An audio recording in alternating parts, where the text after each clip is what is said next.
Well, it started back in 1962 when the city was a very different place. And the idea was to try and bring a bit of life and energy to the city during the summer.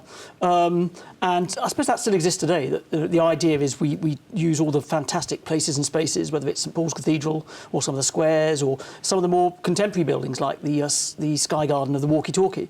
And our ambition is to make the city an interesting and exciting place for people who work there, visitors, and anyone who wants to come and explore the city. I mean, how have you seen it change through the years? Obviously, you haven't been the chair for that long, certainly not since 1962, but how have you seen that festival grow?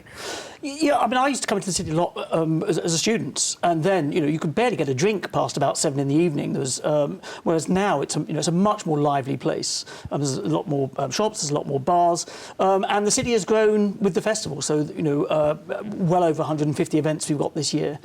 And of course, there's a very different audience in the people who work in the city now. Quite much more international, a much younger group of people. So the festival has to reflect that too. And just give us a sense of what the festival is offering. What sort of thing have you got on show?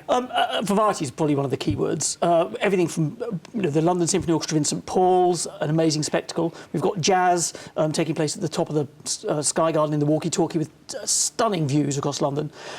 This lunchtime, we've got some circus taking place in Broadgate Circle, which has just been revamped.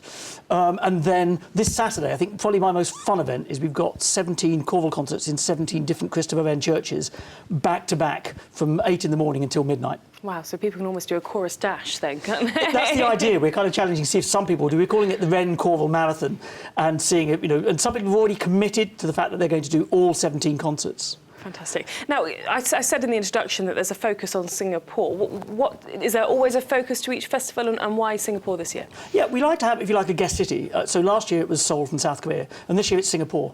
One of the major reasons is because it's their 50th anniversary of their independence, so a remarkably young country. But of course, the City of London has been massively involved in their history. So we've got some of their classical musicians, we've got a whole lot of Singapore films. And in fact, the last night of the festival, we're having some short films where you also get that famous Singapore sling along with it. And we've got some of their, jazz musicians. So a real selection of, great artists coming across to show, I suppose, how Singapore has developed in 50 years.